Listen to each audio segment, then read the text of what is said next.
atau cuman klise-klise aja, cuman sekedar masang stiker di atas toko terus dianggap sudah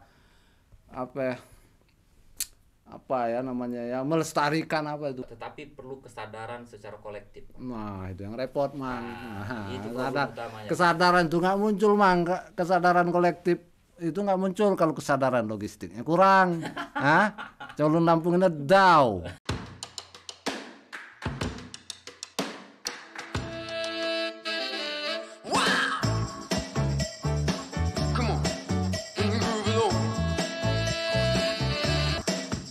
Assalamualaikum warahmatullahi wabarakatuh. Waalaikumsalam. Selamat berjumpa kembali teman-teman, sahabat-sahabat, para praktisi maupun pemerhati kebudayaan yang ada di Indonesia dan khususnya Lampung. Bahagia sekali kita pada saat ini sudah kedatangan tamu istimewa, teman saya, sahabat saya, Bang Edi Siswanto, SPD MPD. Beliau ini aktivis kepemudaan, pernah menyutradarai teater, terlibat di banyak organisasi pemuda, juga jabatan formalnya sebagai dosen di Pendidikan Kewarganegaraan FKIP Universitas Lampung. Nah, malam ini kita akan banyak berbincang dengan Bang Edi, mulai soal apa sih pentingnya pendidikan kewarganegaraan itu untuk masyarakat sekarang ini, bagaimana sih partisipasi pemuda dalam konteks pembangunan politik, sosial, ekonomi, budaya di Indonesia dan sekarang ini dan lain sebagainya. Apa kabar Bung Edi? Selamat malam. Bang Ari. Ya, Apa kabar Bang Ari? Sehat di? Alhamdulillah. Ya, tambah ganteng kelihatannya. Terus jaga imun Bang biar tetap sehat. Alhamdulillah. Jadi sepanjang corona ini sudah hampir 1 tahun offline, kuliah online. Iya, betul Bang. Peralihan dari offline tatap muka secara langsung karena pandemi, pembelajaran harus dengan via virtual atau dengan media internet. Jadi semuanya beralih ke virtual. Apa lebih kurangnya itu kalau kita kuliah via online ketimbang offline itu? Ya tentu kaget lah Bang ya, shock culture gitu. Karena kan sesuatu yang sudah biasa mengajar tatap muka di ruang kelas, tapi hari ini di mana saja kita bisa belajar dengan menggunakan media internet begitu kan. Perbedaannya kalau secara psikologis, kalau dalam kelas kan bisa melihat bagaimana perkembangan diskusi itu berlangsung, misalnya apakah ada feedbacknya dengan bagus atau tidak, tersampaikan dengan baik atau tidak tema-tema tertentu. Tapi kalau di online kita susah memverifikasinya mahasiswa itu atau siswa misalnya yang terjadi di guru dengan siswa untuk mengevaluasi tentang ketersampaian materi maupun secara psikologis. Itu yang susah bukan cuma mahasiswa, akhirnya dosen juga susah ya. Iya Bang. Gaptek juga kan, dosen banyak juga yang gaptek kan. Iya Bang Ari. Jadi problemnya banyak sebenarnya, peralihan dari offline ke online itu, belum dari teknologinya sendiri. Macam-macam lah problem di Republik ini. Betul Bang Ari. Ya tapi pandemi ya memang harus dipaksa, kita harus menyesuaikan lah ya. Menyesuaikan ya kan. Jadi karena dipaksa itu mau tidak mau kan belajar misalnya. Termasuk orang tua kalau di siswa itu kan belajar untuk menggunakan aplikasi teknologi baik di WA misalnya dengan modular-modular yang lain yang ada di aplikasi. Iya. Nah itu di samping ngajar masih berkesenian di? Alhamdulillah kalau berkesenian tidak secara terlibat prakteknya Bang ya, tetapi terlibat secara produksi misalnya kan. Misalnya di teman-teman KSS atau KMBS atau dulu kan pernah jadi aktor, jadi sutradara waktu mahasiswa ya? Ya, waktu zaman kuliah di FKIP, kebetulan saya kuliah di FKIP tahun 2005. Sejak itu saya terlibat juga di dunia kesenian. Di mana? Di grup apa? UKM FKSS Pak. Apa itu? Unit kegiatan mahasiswa fakultas kelompok studi seni. Pernah jadi ketua kabarnya? Enggak, kalau ketua enggak. Saya sebagai anggota KSS, kemudian memproduksi beberapa pertunjukan, studi lah, belajar lah Bang, belum membuat pertunjukan. tentang interest saya waktu itu di teater, pernah Oh, teater. disutradari oleh teman sebaya dulu, ada Ganjar Winata main naskah kisah cinta di hari Rabu kalau nggak salah. Oh gitu. Malam Jahanam, Moting Kebuse Mounting Kebuse saya pernah nekat dulu bang, nyutradarain. nyutradarain. Berhasil. Ya alhamdulillah mentas lah, walaupun Iya, iya. berhasil tidaknya kan evaluasinya menjadi subjektif juga, karena dulu masih heroik kan teater kampus bang. Yang penting ada kegiatan, ada produksi teater sehingga kita bisa bedah naskah, kemudian belajar membuat pertunjukan sehingga bisa jalanlah diskusi teater di situ. Menurutmu Di, apa ada efeknya waktu Edi dulu berkesenian sewaktu menjadi mahasiswa dengan profesimu sebagai pengajar sekarang, ada nggak efeknya itu? Iya bang, Apa efeknya? sejauh ini baru terasa ya. Kalau dulu kan nggak terasa karena nggak berjarak. Saya kan hanya melakukan pembelajaran aja lah, studi, menjeburkan diri saya ke kolam yang bernama teater. Tetapi di situ ternyata banyak sekali efek-efek yang saya rasakan hari ini. Misalnya tentang membedah naskah, itu kan analisis ya, ternyata bagaimana menentukan tema dari sebuah naskah itu. Ini tema minornya apa, misalnya apa sih yang hendak disampaikan, misalnya dalam naskah Malam Jahanamnya Mounting Kebuse kemudian karakterisasi tokoh ini kecenderungan seperti apa misalnya dalam sebuah pertunjukan. Nah ternyata tahapan-tahapan dalam teater itu sendiri banyak sekali pelajaran-pelajaran yang secara tidak langsung dialami Dalam kenyataan sehari-hari. dalam kegiatan sehari-hari. Misalnya kita menjadi terbiasa membedah, menggunakan alat kritis kita, mengenali karakter dan mencoba untuk berempati kan, karena dia ensemble kan, karena teater itu tidak monolog. Kita coba untuk bernegosiasi juga tentang psikologis dalam keaktoran itu. Nah, itu yang saya rasakan. Ya saya ya bukan sombong ya, bisa berempati dengan banyak kegiatan-kegiatan sosial, termasuk berempati dengan siswa, keadaan siswa. Itu buah dari latihan-latihan teater waktu mahasiswa ya? Iya, insya Allah itu bang. Termasuk sekarang menjadi aktor. Mungkin jangan-jangan kalau kita pernah jadi aktor dulu, nanti pandai juga kita jadi aktor politik, aktor apa gitu, enggak? Iya. Atau nyutradarain kerusuhan gitu, enggak juga ya? Enggak bang, enggak sejauh itu, tapi menyutradarai pembelajaran lah paling tidak. Kita lebih bisa mengidentifikasi misalnya tentang siswa itu latar belakangnya seperti apa, kemudian lingkungannya seperti apa, sehingga kita bisa mampu memahami si mahasiswa itu sendiri seperti apa sih karakternya, orang dari kampung misalnya, gimana lingkungannya, hadir dari orang tua mana, dari ekonomi mana, sehingga mampu juga kita menganalisis kecerdasan dia kan, sehingga kita bisa menjadi tolak ukur ya dalam proses pembelajaran itu. Tahapan ini sesungguhnya secara psikologis si mahasiswa itu sendiri dalam belajar. Nah, Edi kan bukan dosen seni kan, dosen PKN kan? Iya betul. Nah, tapi punya pengalaman seni waktu mahasiswa. Menurutmu penting nggak seni atau teater khususnya itu untuk mahasiswa itu? Kalau menurut aku sih harusnya diwajibkan itu ya, teater saya itu. Saya sepakat bang. Apalagi untuk FKIP kan, guru kan. Dia bisa belajar percaya diri, lebih percaya diri, menganalisa teks kayak katamu tadi, latihan vokal dan sebagainya. Betul. Gimana menurut Edi? Iya, karena penting nggak itu? Kompleks bang, pembelajaran, experience, pengalaman yang didapatkan di teater. Dari olah pikir, olah rasa, sampai dengan olah perilaku kan, tentang empati, tubuh dan seterusnya.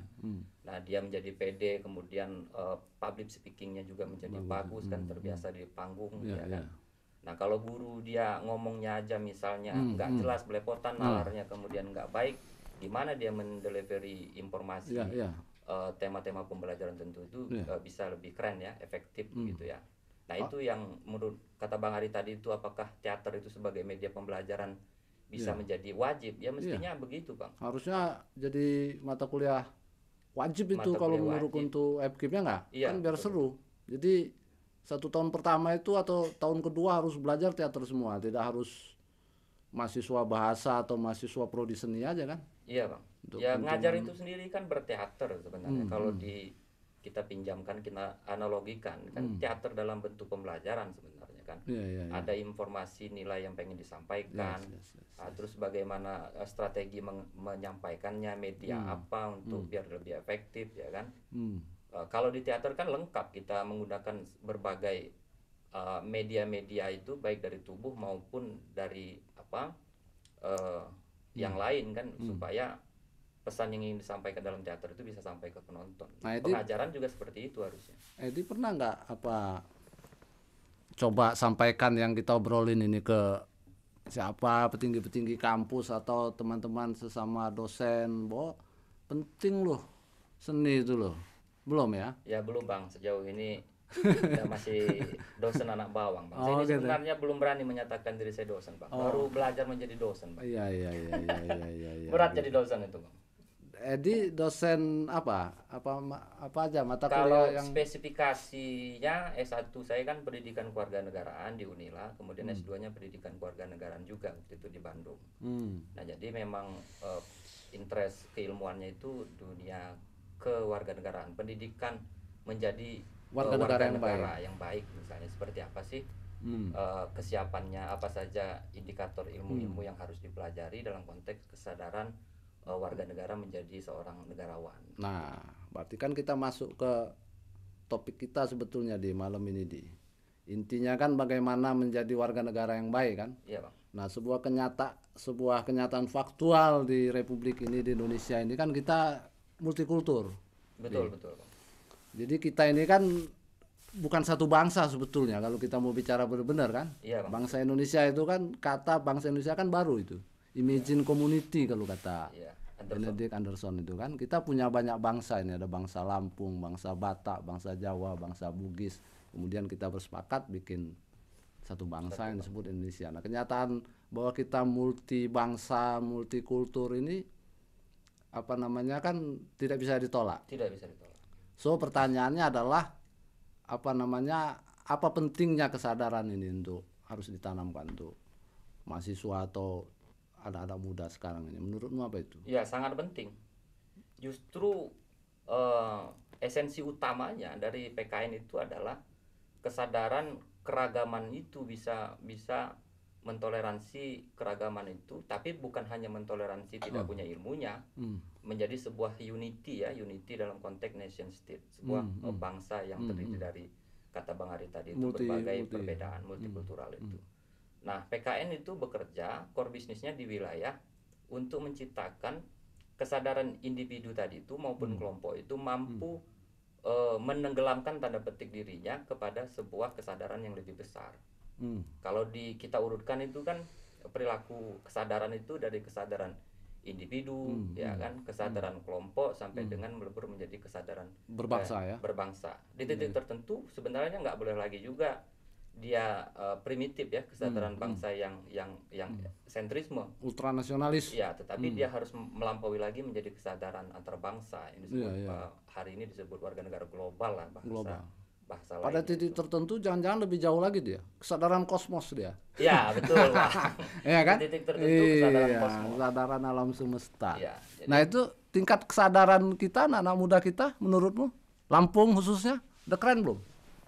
Kalau bicara keren tidak keren, udah toleran belum kita? Ya, belum sejauh itu untuk mengevaluasi kerennya, karena kan kita mengevaluasi kesadaran kerennya itu kesadaran nation state-nya dulu. Misalnya apakah dalam konteks perbedaan suku itu dia sudah mampu menerima nilai yang berbeda. Nilai itu kan dalam pengertian tertentu dia punya kebenaran primordialnya masing-masing, misalnya yang disebut dengan nilai subjektivitas, misalnya dalam kesadaran egosentrisme. Nah, mampu nggak dia mentoleransi, mengiyakan juga bahwa kebenaran egosentrisme orang lain itu juga sama kerennya, sama benarnya dengan ego kebenaran dirinya. Nah, itu yang maksud Edi, setiap kultur, setiap suku kan punya tol ukur kebenaran masing-masing ya? Iya Bang, itu yang menjadi nilai egosentrisme yang subjektif. Memang menurutmu masih sering tabrakan itu antara kebenaran suku A dengan kebenaran suku B, antara kebenaran suku tertentu dan melawan kesadaran nasional, bahkan sering ada benturan. Ya banyak bang, kalau Banyak, ya? dilihat hari ini bahkan bukan hanya kesadaran individu yang tidak bisa mentoleransi menerima kesadaran kebenaran dari subjek yang lain ya, tetapi dalam bentuk grup itu naik level sedikit, bukan egosentrisme tetapi radikalnya chauvinisme misalnya kan, kesadaran superioritas dari kultur tertentu memandang kultur yang lain. Ada itu terlihat misalnya dalam konteks ideologi tertentu secara mereka implisit pengen mengatakan harus pakai kesadaran kulturku ini dalam membangun bangsa. Jadi kultur-kultur yang lain ini dibikin inferior dia. Dibikin inferior, bahkan ada gerakan-gerakan secara masif walaupun tidak secara ketara dalam konteks di Indonesia itu banyak itu kesadaran ideologis itu masih konflik kepentingan di situ, Bang. Nah, kepentingan-kepentingan itu dikonstruk, didesain atau alamiah menurutmu? Nah, kalau latar belakang apakah dia dikonstruk atau alamiah? Pertama tentu secara individual kesadaran primordial itu kan alamiah. Yes, yeah. Kesadaran individu. Tetapi dalam konteks di Indonesia ini kan kalau kita recheck, saya pernah ngobrol sama senior saya itu di Kober itu, tidak ada sebenarnya orang Timur atau orang Indonesia ini kesadaran individu personal itu. Dia merupakan kesadaran sosial ataupun kesadaran komunal, baik yang didrive oleh budayanya, agamanya maupun di mana dia dibesarkan gitu ya. Nah, jadi inilah yang merupakan kesadaran awal mereka yang begitu menyatakan kebenaran inilah yang soheh, lalu kemudian memandang kebenaran kelompok lain itu ya inferior atau belum seberapa keren atau low culture lah gitu. Tapi untuk masa sekarang ini global village ini kan, dunia ini kan sudah mengglobal, sekat-sekat geografis itu kan jadi sangat nisbi ya, sangat relatif gitu loh. Iya. Apa pentingnya sih identitas suku atau identitas nasional kebangsaan? Apa masih pentingnya? Kan itu sebetulnya tujuan utama mata kuliahmu itu ya. Iya memang Bang. Apa pentingnya itu? Apa nggak ketinggalan zaman itu? Mestinya kita bahkan dihilangkan aja lah suku, bangsa, nasionalisme itu. Klise. Di titik tertentu nggak bisa hilang, dia nggak boleh hilang, Pak. Sebagai identitas dia memang perlu dilestarikan, misalnya nilai-nilai bahasa lainnya itu kan local wisdom ya.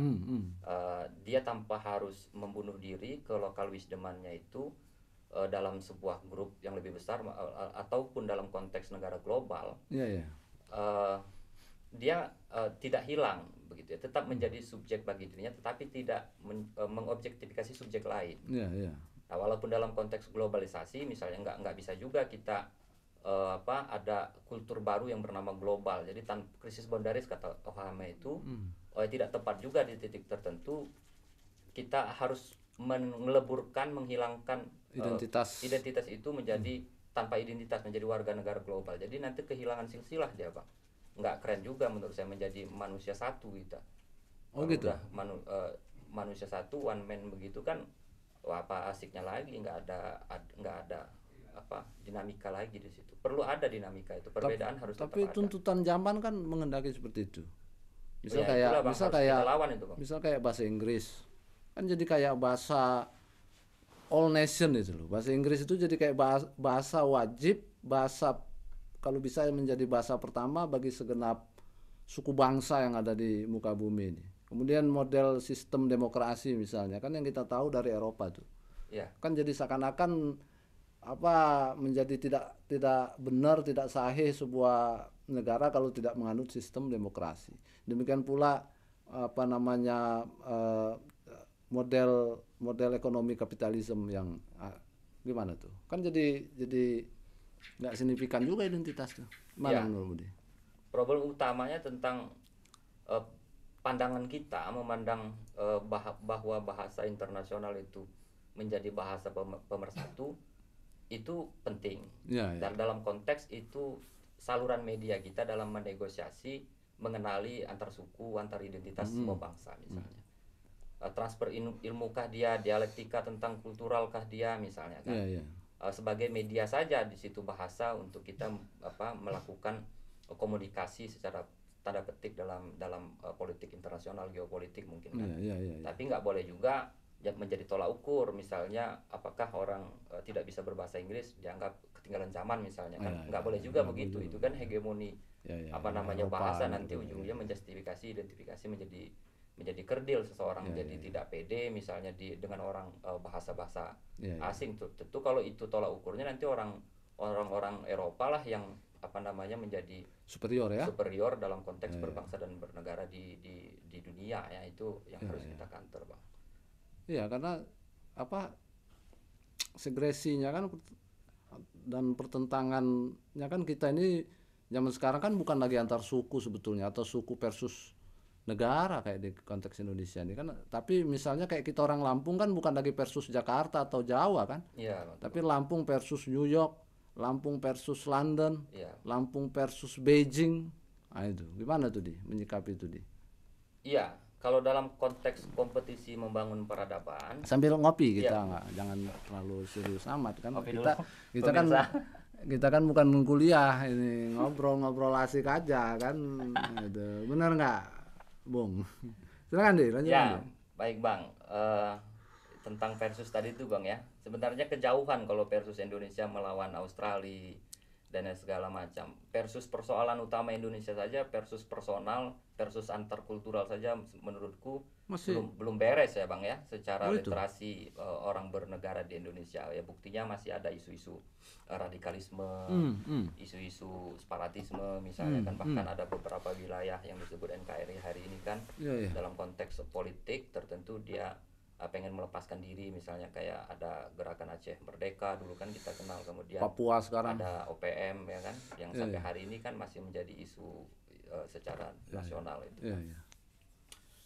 Nah, itu problem utamanya sesungguhnya literasi tentang nilainya belum ada ya. Literasi tentang nilai itu bahwa harus diakomodir bahwa nilai misalnya gimana Bang? Benturan antar kultur itu benturan nilai kah menurutmu? Ya, menurut saya benturan nilai Bang, problem utamanya itu. Bukan benturan ekonomi nih. Ini soal siapa menguasai kue. Oh, itu konteks lain Bang. Nanti ada pendekatannya sendiri kan.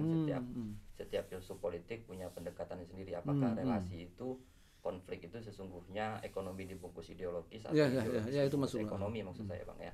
Tapi di titik tertentu ada tokoh misalnya relasi itu dibangun atas konflik ekonomi, misalnya teori sosialisme, Karl Marx dan seterusnya. Tetapi kalaupun boleh jujur secara teori kekuasaan klasik, misalnya tentang apa itu kekuasaan dalam teori klasik zaman Yunani kuno dulu, awalnya tentang teori nilai, tentang kebahagiaan misalnya kan. Nah, kebahagiaan seseorang itu bagaimana untuk dilanggengkan, dia harus ada kekuasaan. Nah, makanya kata Aristoteles, hakikat politik itu perebutan kekuasaan dan melanggengkan kekuasaan. Jadi kalau orang mau bahagia itu harus punya kuasa dia. Kalau nggak berkuasa tidak terjamin kebahagiaannya, bahkan bisa terganggu, direbut oleh orang lain. Jadi biar kita bahagia permanen maka kita harus berkuasa. Harus berkuasa Bang, dengan cara apapun. Entah kalau dulu kan mungkin dengan cara imperialisme, dengan cara perang. Itu kan pakai hukum teori klasik ya, hukum alam misalnya, siapa yang kuat dia yang menang. Nah, supaya kebahagiaannya bisa langgeng, propertinya bisa terjaga, anak istrinya bisa terjaga, kayak ayam aja lah Bang. Jadi ada hukum rimba dia, pertempuran kebahagiaan. Maka konsep kalau mau disimplifikasi konsep benturan nilainya di situ Bang. Maka kita memang ada beda-beda tuh definisi kebahagiaan tiap kultur kok. Ya beda Bang. Apalagi ada beda-beda ya? Dalam konteks perjalanan tentang kekuasaan untuk menjamin kebahagiaan itu kan sudah berevolusi menjadi kebahagiaan dalam konteks negara modern kan. Dijamin kan kebahagiaan itu, misalnya hak-hak properti, kebebasan berbicara, berpendapat dan lain sebagainya itu supaya dia tidak hilang si kekuasaannya itu, dia diakomodasi menjadi kekuasaan milik setiap orang. Itulah lahir teori demokrasi. Jadi sumber kekuasaannya yang sekarang ini sudah semakin masif, semakin canggih dalam konteks negara modern. Nah, pertanyaannya kan kadang antara literasi nilai yang sejarah kekuasaan klasik saja, bagaimana kekuasaan itu menjadi benturan, sehingga dicarikan jalan keluarnya supaya tidak punah. Kalau dalam teori Aristoteles itu maka harus ada kontrak misalnya kan, supaya kepentingannya menjadi terjamin. Kontrak itulah yang bernama konstitusi. Nah maka setiap orang kontrak itu kan harus berpartisipasi. Begitu dia sudah menyerahkan kekuasaan itu dititipkan kepada lembaga kekuasaan misalnya, nah itu dia sudah harus mengiyakan apapun peraturan yang sudah ada dibuat disepakati dalam sebuah konstitusi. Berarti kata kuncinya partisipasi ya? Kata kuncinya partisipasi. Partisipasi warga negara ya? Partisipasi warga negara. Maka dia harus menjadi subjek dalam negara. Jadi relasinya menjadi berubah itu Bang Ari. Kalau teori bernegara klasik dengan teori negara modern misalnya. Sumber nilai pada waktu itu misalnya tidak ada kekuasaan kalau pakai teori teokrasi misalnya. Dia absolut tentang kebahagiaan apapun itu, apa kata raja misalnya. Rakyat itu kan tidak pernah menyuarakan tentang konsep bahwa bahagia itu kita buat pasal-pasalnya begini misalnya, kesepakatan antara raja dan rakyat, kan tidak terjadi itu. Nah maka itulah yang disebut teori kekuasaan yang absolut ya, yang notabene sumber dari teosentris misalnya. Maka raja dulu kan dianggap manifestasi Tuhan. Peradaban pada waktu dulu misalnya, siapa sih rakyat yang bisa membantah perintah Tuhan? Maka disitulah bentuk stagnansi tentang peradaban kan, maka disebut abad ke-8 itu Bang, teori klasik itu. Sehingga harus ada revolusi, sehingga absolutisme itu hari ini harus dihindari. Kekuasaan yang absolut itu, yang mutlak itu bukan cenderung lagi, kata seorang tokoh saya lupa itu, dia pasti korup. Nah itu untuk konteks partisipasi tadi sudah bagus belum partisipasi warga kita, khususnya anak muda ini? Nah sejauh ini saya mengajar di PPKN, bahkan melihat fakta hari ini tentang misalnya partisipasi Lampung misalnya dalam pemilu, dalam hal-hal kebijakan pemerintahan masih sedikit tanda petik agak miris Bang. Karena misalnya sesungguhnya mereka tidak menghargai sejarah bagaimana kekuasaan itu menjadi milik setiap orang. Misalnya dia bisa berpendapat, dia bisa mengajukan isu-isu nilai dia untuk diakomodir dalam sebuah mesin politik yang bernama kebijakan dari legislatif, eksekutif, yudikatif misalnya. Nah, hal-hal perjalanan bagaimana kekuasaan individu itu bisa didengarkan dalam konteks bernegara modern itu kan, kalau dia sadar tentang kesadaran politik, kesadaran nilai itu, tentu dia akan menggunakan suaranya itu, pendapatnya itu dengan maksimal. Karena nggak mudah perjalanan itu. Ini enggak ini. Nah ini enggak, kan kita dengar misalnya dia kekuasaannya bisa dibeli dengan uang. Jadi kebebasan pendapat dia misalnya hari ini sudah digadaikan dengan uang. Maka berlakulah politik uang. Belum lagi kultur demokrasi hampir di seluruh Indonesia itu dia tidak partisipan, tetapi dia sejenis parokial atau partisipasi paternalistik. Apa kata suami aku ikut. Di partai politik juga begitu kan? Iya Bang. Ya mungkin ya, iya betul lah di partai politik juga begitu. Tapi saya tidak berani mengatakan karena belum bisa membuktikan apakah ada paternalistik di partai politik menentukan calon pemimpin. Ya begitulah partai politik kan. Feodalisme masih kan? Feodalisme, money politik. Ya betul. Jadi jangan-jangan tesis utamanya yang membuat rusak hakikat partisipasi warga itu justru adalah partai politik itu ya. Gimana deh menurutmu deh? Ya secara konseptual idealnya nggak beres tuh partai-partai itu. Semua struktur politik, kalau kata Gabriel Almond itu punya kepentingan untuk mengedukar kesadaran warga negara dalam konteks politik. Teorinya. Misalnya partai politik itu punya kewajiban untuk mencerdaskan literasi politik bagi warga negara. Tidak hanya melulu menentukan calon pemimpin untuk dipilih oleh rakyat, tidak, tetapi dia juga punya kewajiban untuk meliterasi kecerdasan politik itu kepada warga negara, kepada si rakyat itu sendiri. Ya. Teorinya misalnya praktiknya ya menurutmu sejauh ini belum terasa ya peran dia untuk mengedukar masyarakat supaya cerdas tentang kecerdasan politiknya. Ya. Minum deh. Ya Bang. Bang. Sekarang kita masuk ke sambil merokok Bang Arya. Iya dong, harus santai aja. Memang berat ini lo udah urusan soal partisipasi politik, kewarganegaraan, multikultur ini harus banyak minum kita biar nggak terlampau tegang. Ya Bang. Pemirsa sekalian. Sekarang kita masuk lebih lokal lagi, lebih spesifik lagi. Bagaimana menurut Bung Edi, kesadaran multikultur yang ada di masyarakat Lampung sendiri? Ya, kalau masyarakat Lampung ini sejauh ini sebenarnya minim ya Bang konflik antar kultur misalnya, perang suku misalnya kan, kalau dalam konteks yang tapi lebih ada, keras, tapi pernah ada. Tapi ada. Kan motifnya kalau mau kita lacak secara jernih, secara bersih, apakah itu benturan suku, tradisi tertentu kan belum tentu kan. Misalnya pernah dulu ada benturan antara suku A dengan suku B. Nah kadang itu kan bukan isu karena perbedaan nilai-nilai primordial suku tersebut ya, ataupun nilai agama dalam suku tersebut, tidak, tetapi sentimen-sentimen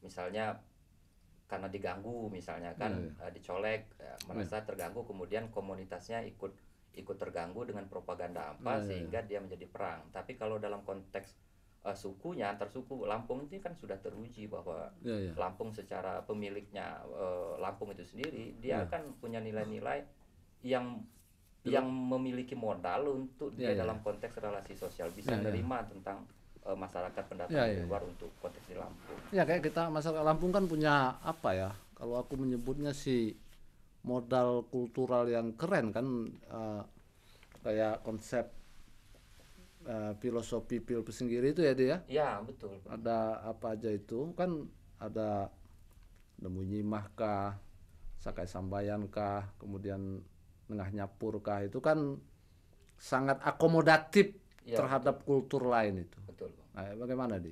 Berarti kan keren sebetulnya Lampung. Ya, modalitas relasi sosial itu sudah punya sedari awal dari falsafah Lampung itu sendiri menurutku Bang Ari. Yang seperti Abang bilang, modal misalnya tentang falsafah Lampung dengan orang menjadi banyak tahu sebenarnya tentang falsafah 5 Pil Pesinggiri misalnya.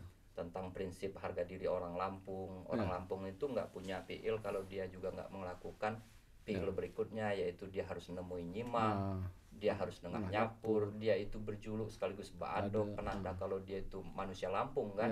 Berbeda dengan kupu-kupu yang nggak punya nama misalnya. Dari situ saja kalau kita kaji secara mendalam, Lampung sudah punya hal-hal peradaban untuk menghargai dirinya sebagai manusia misalnya kan. Belum lagi dalam konteks relasi sosial, dia harus bergotong royong yang disebut dengan Sakai Sembayan dalam hal apa saja, kegiatan tradisi maupun keadatan, maupun dia di luar adat, mereka merespon orang di luar adat misalnya. Nah itu modal orang Lampung. Jadi kalau kata orang Lampung itu sendiri keras, kemudian dia tertutup, eksklusif, tidak bisa bergaul, itu sebuah tampak luarnya aja. Tampak luar, mereka tidak memahami tentang kedalaman secara psikologis terhadap falsafah orang Lampung. Apakah dengan karakter misalnya Lampung yang nadanya keras seperti orang Batak kalau berbicara kan dia kan sangat ekspresif kan. Nah Lampung itu kan juga ekspresif. Apakah dengan simbol nada ekspresif itu penanda orang Lampung itu keras, tidak bisa bergaul dengan orang lain? Bisa kan negosiasi lagi kan enggak? Kegagalan secara pemahaman bagi orang memandang Lampung. Nah menurutku orang yang memandang Lampung itu yang tidak tahu Lampung secara esensialnya sudah menjustifikasi Lampung keras. Nah, padahal itu menurut saya orang yang memandangnya yang kurang kacanya. Berarti kan harus lebih banyak disosialisasikan itu ya. Iya, namanya nilai-nilai filosofis dia Pil Pesinggiri itu ya.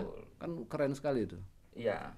Ya tentu harus dipropaganda, entah itu sebenarnya setiap orang di Lampung punya kewajiban untuk mempropagandakan, mensosialisasikan bahwa nilai-nilai falsafah Lampung ini bisa menjadi identitas modal untuk Lampung bisa menjadi harmonis, menjadi stabil ya kan. Nggak perlu pakai teori politik yang terlalu berat, sebenarnya pakai pendekatan kearifan lokal Lampung saja selesai Lampung ini Bang. Sebenarnya dia bisa harmonis ya. Buktinya hari ini Lampung itu kan secara statistik itu penduduk yang jumlahnya paling sedikit dibandingkan pendatang. Dia hanya 20% itu Bang. Ya bahkan nggak sampai itu. Nggak sampai, 16%. Hanya 16%. Nah bayangkan itu Bang Ari. Nah betapa miris sebenarnya yang punya harusnya berlapang dada mengulurkan tangannya untuk mempelajari Lampung, mempropagandakan nilai-nilai Lampung, itu justru yang 80% itu orang-orang pendatang itu mempelajari Lampung, bahkan dia mensosialisasikan tentang nilai-nilai Lampung itu agar Lampung bisa eksis, Lampung punya martabat. Maksudmu native speaker orang Lampung sendiri kurang maksimal apa? Kalau kurang maksimal ya tentu sudah maksimal Bang, sebagai menyebarluaskan itu nilai-nilai itu. Nah, karena kan secara jumlah mereka kan kalah misalnya. Dia kan minor di antara mayoritas. Nah, tentu kalau pakai teori budaya dalam konteks akulturasi misalnya percampuran budaya, sudah rumusnya mayor itu akan bukan menghegemoni, terlalu berat kita katakan hegemoni, tetapi mempengaruhi si minoritas itu. Nah, maka ini akan berbahaya sesungguhnya bagi yang Lampung sedikit ini dengan kehadiran pendatang yang sudah hampir 80% itu. Nah, berarti kan dalam konteks ini kan karena Lampung sendiri secara populasi sedikit Iya, Bang. Berarti kan perlu apa ya? Semacam tangan the invisible hand, bukan invisible hand, bahkan tangan langsung kan penguasa kan negara. Iya. Nah, gimana menurutmu? Sudah optimal belum pemerintah Lampung ini apa namanya memberdayakan kultur Lampung itu sendiri menurutmu? Udah keren belum? Atau cuman klise-klise aja, cuman sekedar masang sigar di atas toko terus dianggap sudah apa ya namanya ya melestarikan apa itu? Menurutmu gimana? Ya sejauh ini pemandangan aku masih secara normatif, Bang. Tetapi belum sungguh-sungguh, belum serius melihat atau mengangkat problem tentang Lampung itu sendiri hari ini sebenarnya punya masalah yang serius. Masih artifisial ya? Masih artifisial. Misalnya kata Bang Ari, apakah kita cukup mempropagandakan via simbol-simbol? Tentu tidak. Apakah itu tidak kita hargai? Ya kita hargai misalnya untuk sebagai identitas. Tetapi nggak bisa secara formalis seperti itu saja. Tetapi butuh keseriusan secara konkret. Sudah ada belum? Mempropagandakan nilai-nilai itu. Sudah ada belum? Ya sejauh ini belum, Bang. Apakah misalnya orang sudah mau meneliti ya tentang etika Lampung itu sendiri? Hari ini kan belum ada buku etika Lampung misalnya. Kalau dia mau via sosialisasi. Bahkan aku dengar mata kuliah apa namanya etika atau kearifan lokal di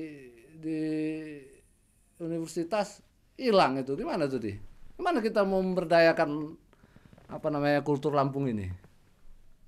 Ya, memang sih ada sih bikin prodi Lampung, sekarang udah ada Unila bikin prodi S1 Lampung, ada S2. Lah mata kuliah kearifan lokal hilang. Ya itu kan kebijakan sih Bang. Kalau kebijakan ini saya sebagai orang yang tunduk kepada kebijakan tentu nggak bisa berjarak ya kan Bang. Tetapi kalau boleh kita jujur, ya saya agak miris kalau mata kuliah. Sedih nggak kamu? Kamu sedih nggak? Ya kalau lagi sendirian di kamar. Sedih ya sampai nangis. Aku suka nangis tuh kalau mikirin itu. Gimana sedih? Iya Bang.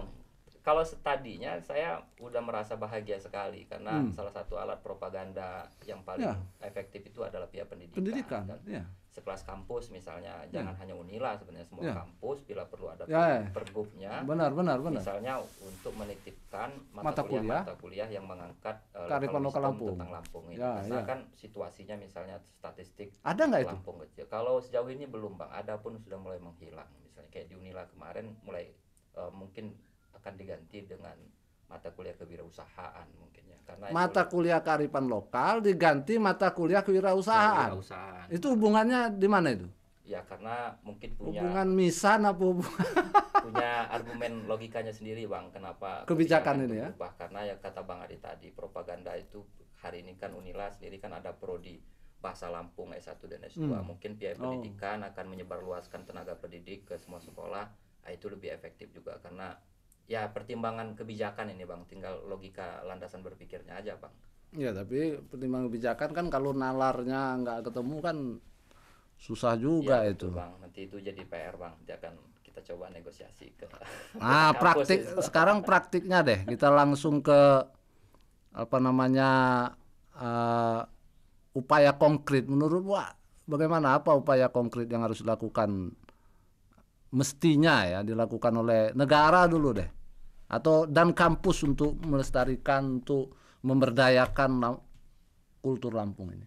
Kalau dalam konteks negara itu kan sudah dijamin oleh konstitusi, misalnya dalam lupa Ya, pasal 33 negara formal menjamin itu. tentang kebudayaan lokal Ya. menjadi kekayaan budaya nasional. Ya. Jadi kan ada konsideran kalau Ya. mau serius pemerintah di bawahnya termasuk gubernur untuk menjadikan payung hukum itu dijadikan misalnya pergub untuk kelestarian budaya Lampung supaya eksis, misalnya sudah ada arah situ. Sebenarnya sudah ada pergub Bang, itu waktu zaman Sarudin pernah saya baca. Oh, sudah ada itu. Sudah ada pergubnya itu Bang, saya lupa pergub itu untuk Soal apa itu? tentang melestarikan, peduli terhadap kelestarian nilai-nilai budaya Lampung.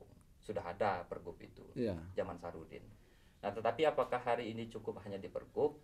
Ya tentu tidak ya. Kalau saya melihatnya, Lampung ini bukan hanya dalam konteks tangan kekuasaan, tetapi perlu kesadaran secara kolektif. Nah, itu yang repot, Mang. Itu problem utamanya. Kesadaran itu nggak muncul, Mang. Kesadaran kolektif itu nggak muncul kalau kesadaran logistiknya kurang. Calon Lampung ini down. Nah, gimana itu dia? Iya, Bang Ari. Jadi misalnya dia setiap bagian mengambil peran di bidangnya masing-masing. Misalnya seorang penulis, sejarawan, ya, bisa saja dia menulis buku tentang kelampungan, sehingga buku ini mampu menjadi alat media untuk mengenalkan nilai-nilai falsafah Lampung. Ambil contoh misalnya buku Etika Lampung. Orang untuk memahami Lampung itu cukup dengan membaca buku misalnya kan tentang etika Lampung. Gimana sih nilai yang baik menurut orang Lampung itu? Bisa kita pelajari via buku itu. Apakah yang disebut dengan PIL dalam konteks harga dirinya orang Lampung itu, dalam hal apa PIL itu berlaku, misalnya dalam hal apa PIL itu menjadi negatif, apakah hari ini PIL itu sudah sesuai dengan makna yang ansih tentang PIL itu sendiri yang diwariskan oleh nenek moyang orang Lampung. Nah, pemaknaan tentang PIL ini kan perlu diluruskan bagi si Lampungnya sendiri yang notabene kan mereka banyak juga misalnya tanda petik yang tidak memahami esensi dari yang baik PIL itu sendiri bagi orang Lampung. Tentang yang lain misalnya berjuluk badak kan, kalau kita pakai nalar akademis gimana kita melogikakan baik sekali itu tentang nilai yang baik orang yang berjuluk dan beradok, ya kan? Kalau misalnya ayam kan nggak perlu berjuluk badak. Penanda kita bahwa bukan ayam misalnya, Lampung punya istilah juluk. Dari lahir dia sudah punya juluk. Dihargai misalnya dengan harus motong kambing. Bukankah tradisi itu setiap kelahiran itu harus dihargai, misalnya kalau dalam Islam misalnya dipotongkan kambing dan lain sebagainya. Kan penanda bahwa kita mensyukuri juga bahwa kelahiran manusia ini bukan kelahiran seperti makhluk yang lain. Maka dia dikasih gelar nanti. Menikah juga begitu, ada penanda transisi, penanda bahwa orang ini bukan lagi bujang dan dirayakan. Maka dalam Lampung itu ada istilah begawi peralihan antara dia bujang menjadi seorang yang sudah beristri. Tentu tanggung jawabnya berbeda, perilaku nanti akan berbeda, maka dia harus mengundang sanak pemilih. Ini kan semacam pelantikan bahwa melepaskan dirinya yang tadinya tidak punya peran tanggung jawab yang lebih besar, begitu dia sudah menikah dia punya tanggung jawab moral yang lebih besar ketika sudah menjadi keluarga, maka dia dikasih gelar misalnya. Wah, itu penting sekali. Tapi kan orang memandang itu sangat pemborosan, harus motong kebok dan lain segala macam. Tentu iya Bang, orang naik haji aja simbol dia bahwa dia sudah melakukan perjalanan spiritual kan memang mahal. Bahkan Nabi juga harus dibayar dengan darah, dengan perjuangan yang panjang untuk melakukan simbol tentang haji itu sendiri. Bukankah Lampung juga seperti itu? Maka ada istilah sama saja sudah berhaji sebenarnya dalam konteks tertentu orang Lampung itu dengan begawi. Wih, berat tuh ya. Iya dong Pak.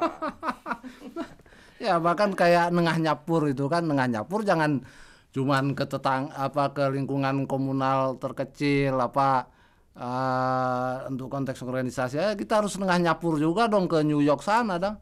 Nengah Nyapur juga dong dalam pencaturan global ini kan. Bang. Nah itu. Nah, jadi perluasan Nengah Nyapur itu pemaknaannya kan bisa dieksplorasi dia Bang Ari.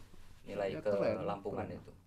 Di situ Bang problem utama misalnya tentang kata Abang tadi, bagaimana Lampung secara multikultural bisa membangun peradaban di Lampung. Dia punya modal yang kuat menurut saya dengan melestarikan nilai-nilai falsafah yang sudah ada ya. Bisa menjadi nilai sosial, nilai kapital, bisa menjadi modal yang lain-lain, bahkan modal ketahanan nasional, bisa itu. Bahkan tidak bertentangan dengan nilai-nilai Pancasila. Di mana misalnya pertentangan hukum positif yang disebut dengan norma dasar dalam Pancasila itu yang bertentangan dengan falsafah PIL itu sendiri misalnya. Saya pernah meneliti tentang itu, bahkan sangat berkesesuaian. Bahkan hierarki dalam PIL terhadap undang-undang adat itu sama seperti hierarki Pancasila mengilhami tentang konstitusi. Oh itu ya. Iya bang. Nah, PIL itu bisa mengilhami semua petata petiti hukum adat yang ada di Lampung.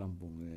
Esensi utamanya dalam semua pasal-pasal, misalnya disebut dengan apa, hukum adat Cepalo, kemudian dan lain-lain itu ada di ejawantah dari PIL itu semua. Ya. Di breakdown dia ya. Di breakdown. Itulah norma dasarnya orang Lampung. Gitu. Oke, Edi. Ya bang. Terima kasih Edi. Siap, sama-sama Bang Adi. Ada hikmahnya lah dari obrolan kita ini. Terima kasih sudah hadir sini, lain kali bisa ngobrol lagi kita. Siap. Thank you Edi. Sama-sama Bang Adi.